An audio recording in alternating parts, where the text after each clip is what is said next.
saudara, siapa tahu nanti sudah dewasa dia saling adanya ketertarikan. Ini tidak boleh kalau misalkan terjadi ketika usia menyusu di bawah 2 tahun. Dan minimal 5 kali susuan yang mengenyangkan.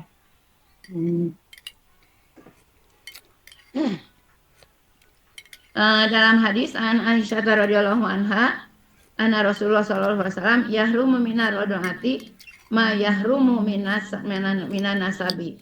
Rasulullah sallallahu alaihi wasallam bersabda, diharamkan karena persusuan apa yang diharamkan nasab. Jadi hukumnya sama dengan hukum nasab, namanya dia karena nasab kan dina upami anu saudara sepersusuan mah. Kemudian dalam hadis lain an Aisyah radhiyallahu anha anna nabiyya qala la tuharrimul musaftu wal musatani. Tidak mengharamkan hubungan persusuan kecuali yang mengenyangkan perut bayi tersebut. Upami tepikeun ka menggenyangkan mah sunat teh bu menekankan sakenyot dua kenyot mah tidak termasuk hubungan rodoah, tapi lamun anu mengenyangkan lebih dari 5 kali kenyang itu 5 kali naonnya teh kenyang dinya teh beunana 5 kali isapan gitu. Ini tidak apa-apa. Tidak Inna romaatu minal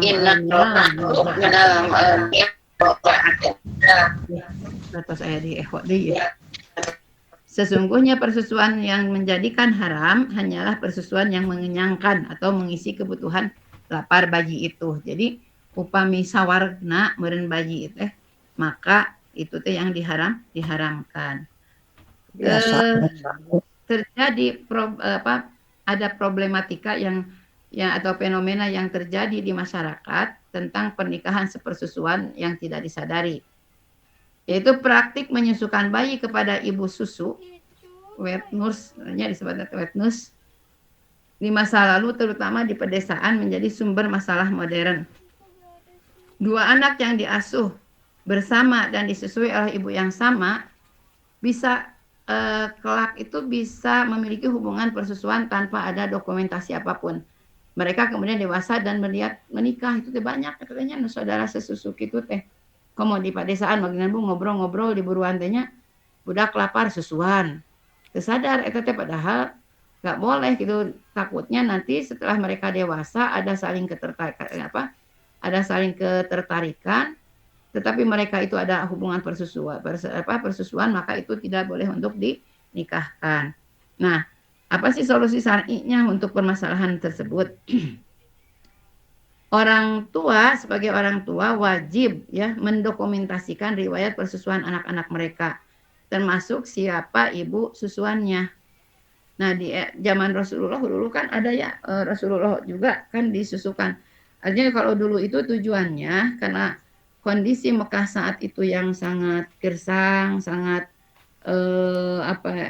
jadi masyarakatnya jadi secara peradaban sangat jauhlah dari nilai-nilai kebaikan, maka orang-orang yang menginginkan anaknya itu memiliki perangai yang baik itu secara kan itu kondisi seperti itu mempengaruhi juga terhadap psikologis anak atau dan ibunya tersebut. Maka pada zaman Rasulullah zaman dulu itu di Mekah itu suka diasingkan ke daerah pegunungan. Jadi disusukan ya ibu susuan Nabi teh saha namina teh hilap deui.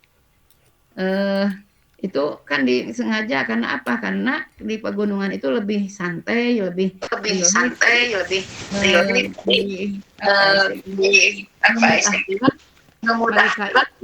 mereka itu untuk memiliki perangai yang baik ya. Punten anu sanesna di mute nya tah. Selanjutnya ketika misalkan sudah memasuki masa disapih ya, mereka kembalikan lagi ke orang tuanya. Itu tujuannya mereka disusukan ke daerah-daerah pegunungan itu agar menjadikan anak-anak tersebut anak-anak secara psikologis itu sehat mentalnya. Karena apa? Karena situasi pegunungan yang sejuk, damai itu membawa kepada mempengaruhi terhadap psikologis anak tersebut. Nah ini uh, ketika misalkan di saat ini misalkan ada persusuan semacam itu, maka orang tua wajib mendokumentasikan riwayat persusuan anak-anak mereka. Nah, di era modern, kewajiban ini semakin mudah dilaksanakan. Jika ada keraguan, wajib dilakukan penelusuran secara serius sebelum akad dilangsungkan. Ada yang namanya Bank ASI ya. Itu Bank ASI itu prosesnya seperti itu atau bagaimana? Karena ini dikhawatirkan nanti ketika dewasa mereka itu memang ada hubungan mahram rodoah tadi.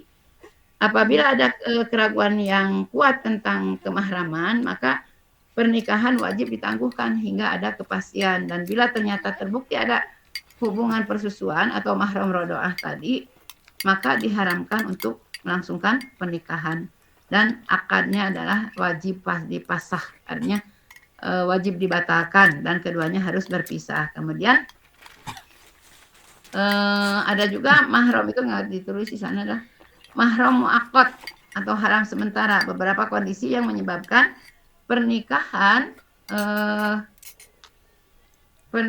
ini haram bersifat sementara. Artinya jika kondisi tersebut berakhir, keharaman itu pun terangkat. Ya, dia menyebut. Nah, terkait kan terkaserakan Pak Bina tuh. Yang pertama, mengumpulkan dua bersaudara dalam satu pernikahan. Nah ini haram selama keduanya masih sama-sama menjadi istri. Jadi harus ada salah satu yang diceraikan.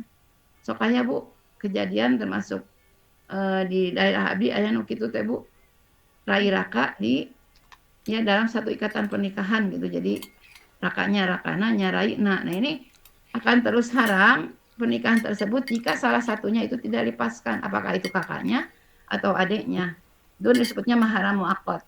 Yang kedua, menikahi wanita yang sedang dalam masa idah. Jadi haram hingga masa idah selesai. Itu masa idah nama boleh gitu menikahi lagi gitunya. Itu haram muakkad, itu haram sementara. Kemudian yang ketiga, menikahi wanita musyrikah bukan ahli kitab, haram hingga ia masuk Islam.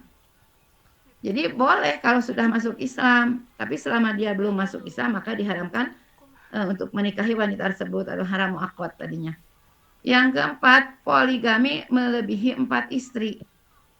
Haram selama masih ada 4.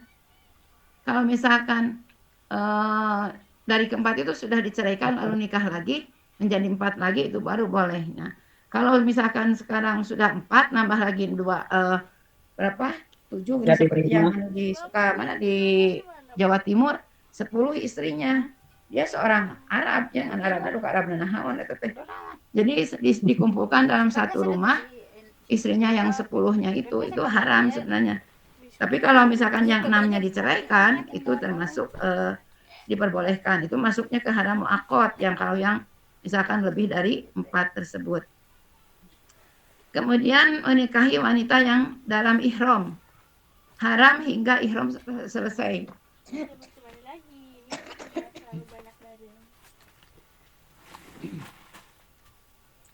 Kemudian yang kelima adalah menikahi mantan istri yang ditalak 3 hingga ia menikah dan diceraikan oleh pria lain.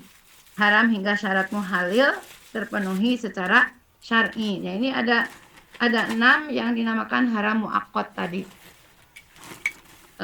Di antaranya tadi yang sudah istri, kalau misalkan ada yang sudah ditalak 3 tapi yang hiji deui teu kengeng kecuali tos nikah halangan.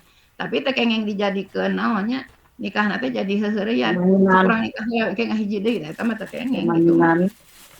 Jadi naonnya ingin melegalisasi pernikahan yang sudah diharamkan, dia boleh melakukan nikah palsu, itu enggak boleh ya. Wan tajma'u baina al-ukhtaini illa ma qad salaf. Ini dalam surat An-Nisa ayat 23.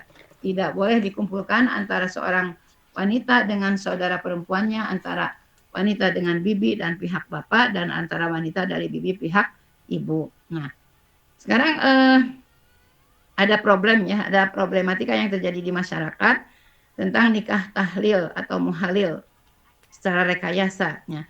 Di sebagian masyarakat kita ketika seorang suami telah menjatuhkan talak 3 kepada istrinya, kemudian dia menyesal dan ingin rujuk, mereka tadi seperti tadi dikatakan mereka merekayasa pernikahan tahlil, yaitu membayar dengan jalan apa? Membayar seseorang untuk menikahi mantan istrinya secara formal, lalu menceraikannya setelah semalam misalkannya, agar ia bisa kembali ke suami pertama. Ini adalah praktik yang dilaknat dalam hadis sahih. Ibunya ada. La'anallahul muhalila wal muhallala lahu. Rasulullah SAW bersabda, Allah melaknat muhalil dan muhalal lahu. Artinya anu nitah jeung nu dititah kawin katanya eta teh termasuk anu dinikah itu termasuk anu di haram non anu eta teh diharamkeun ngadilaknat dan la'ana Allah melaknatnya. Nah, di sini nikah tahlil rekayasa adalah haram dan tidak mengangkat keharaman rujuk. Nah, satu-satunya jalan yang sahih adalah jika si wanita memang benar-benar menikah dengan pria lain tanpa rekayasa, kemudian dicerai atau ditinggal mati, dan baru kemudian bila ia dan mantan suami pertama berkehendak untuk kembali menikah. Itu tentang haram-haram atau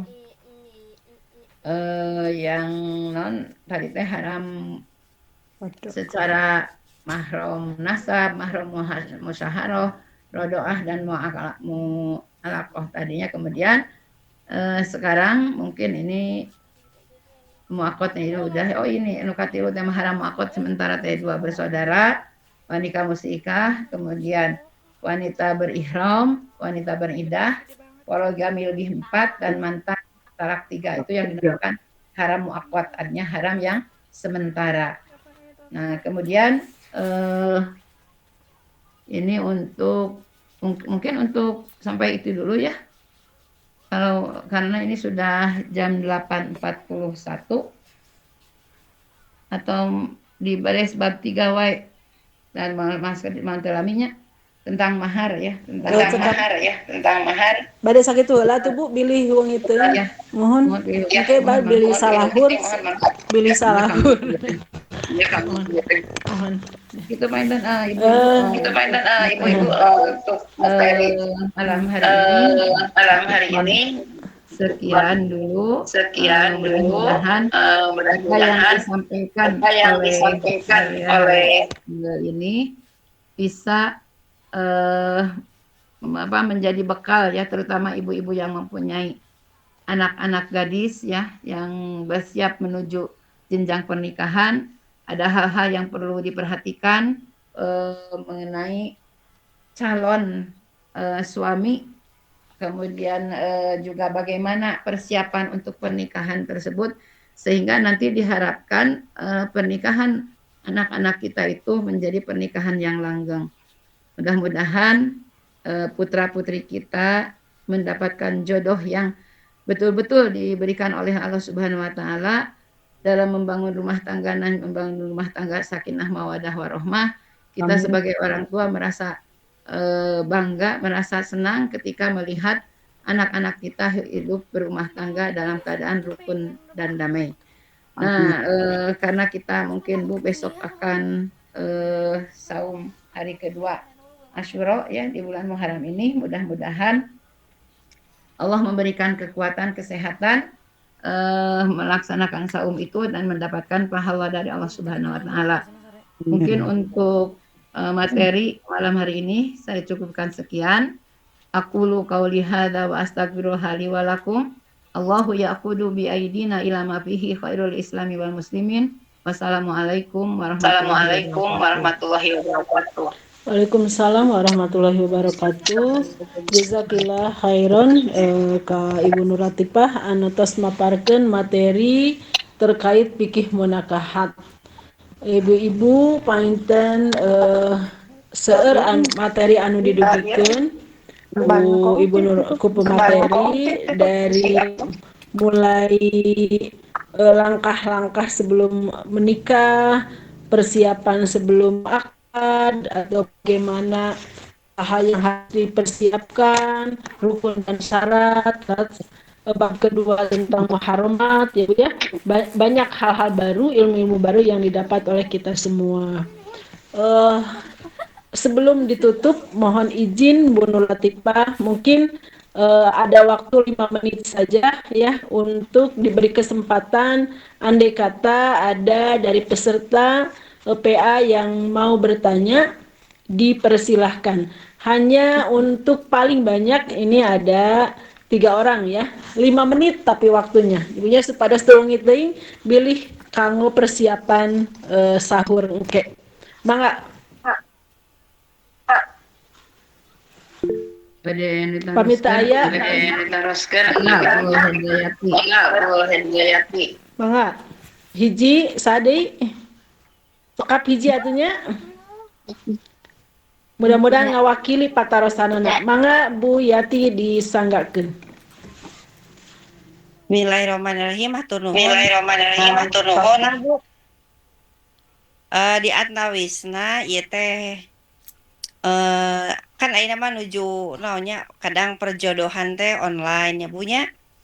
Teras istrina di Mesir, pamegetna di Indonesia, tanapi sabalikna.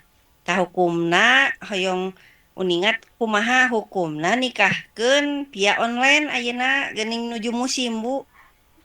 Nikahkeun teh via online nu istrina misalkan atau di Indonesia pamegetna nuju sakola di luar negeri pameng cenah. Tos urang nikahkeun via online eta hukumna sapertos kumaha Bu? Dapat diperbolehkan dina Islam atanapi memang harus wujud fisikna aya gitu. Nuhun. Sakitu Mangga painten. hatur nuhun Bu Yati patarosanana. Mangga Bu Nur Latifah nyanggakeun. Bismillahirrahmanirrahim. Memang ya teh kemarin waktu di kuliah Ustaz Lutfi, Bapak tadi memang ada pertalasan seperti itu nikah secara online. Nah, jika yang ditanyakan adalah hukum akad nikah secara online atau jarak jauh, misalnya suami istri calon suami berada di Mesir, sedangkan istrinya berada di Indonesia. Mayoritas ulama klasik mensyaratkan ijab dan kabul itu dilakukan dalam satu majelis, artinya ittihad majelis disebutnya teh. Karena itu akad nikah melalui telepon atau video call diperselisihkan keabsahannya. Tetapi untuk di Indonesia sendiri, praktek yang lebih aman dan banyak diterima adalah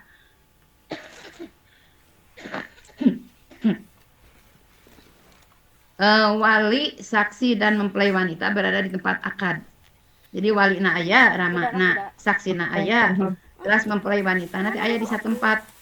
Eta mah tiasa. Kemudian mempelai pria yang berada di luar negeri menunjuk wakil atau disebutnya taukil atau tanya punya melalui surat kuasa atau dokumen resmi.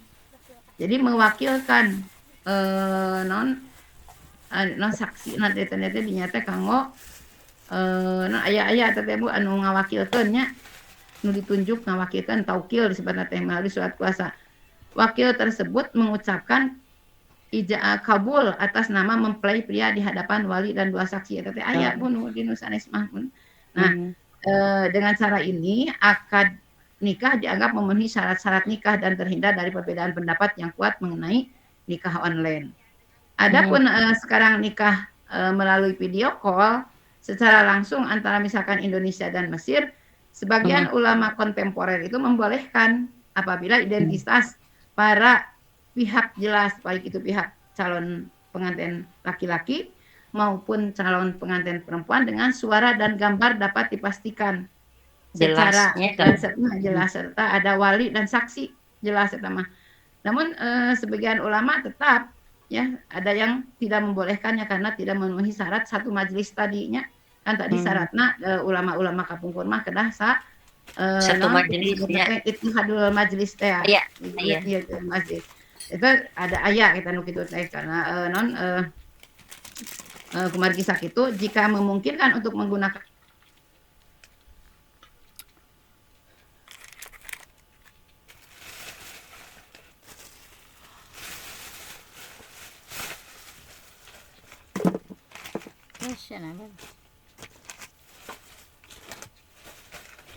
Hele. Nah, eta tinu di Paroman. Baik itu KUA dan kompilasi hukum Islam Lawa ka di ini Paroman ya. jelas di iya Bu dina pamit rapat maka mari teh dina Kare suka ya. hasil Dewan Hisbah, Dewan Hisbah. Ayar pin nama pamit telepon mah eta perkawis eta.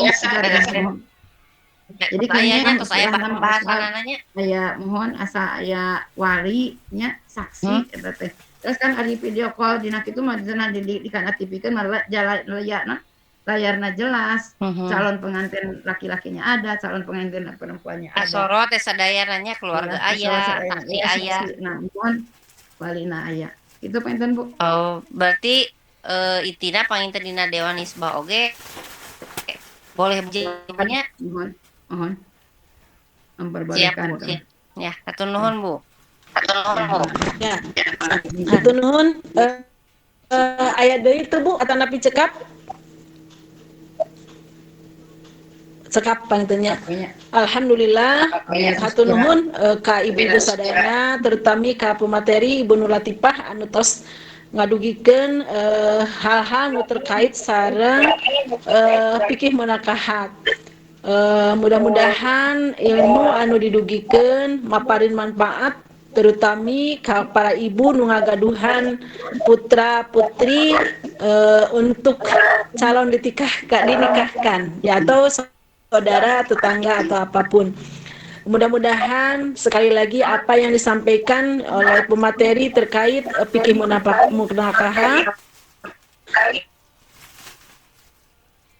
memberi manfaat ilmu sebagai bahan insya Allah jariah untuk pemateri dan kita semua. Amin.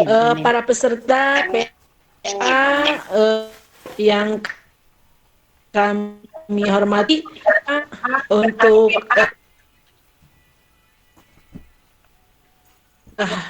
selesai dilaksanakan, insya Allah malam Kamis depan kita ketemu dengan pemateri berbeda, judul materi yang berbeda, dan mudah-mudahan materi yang akan disampaikan juga tidak kalah menarik dan bermanfaat untuk kita semua. Mari sama-sama berdoa dalam majlis ini. Allahumma anfa'na bima 'allamtana wa 'allimna ma yanfa'una wa zidna ilman. Subhanakallahumma rabbana subhanaka Allahumma wa bihamdika asyhadu an la ilaha illa anta astaghfiruka wa atubu ilaik. Allahu ya'khudhu bi aidina ila ma fihi khairun lil islami wal muslimin. Aqulu qouli hadza wa astaghfirullah li wa lakum. Wassalamualaikum warahmatullahi wabarakatuh. Mengawi jeung istirahat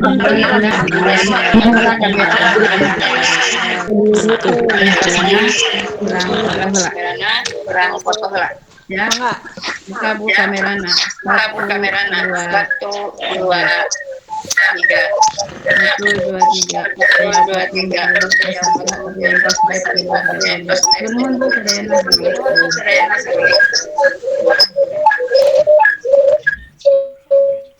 Oktosannya Bu. Mangati payun. Assalamualaikum. Assalamualaikum. Hatur nuhun.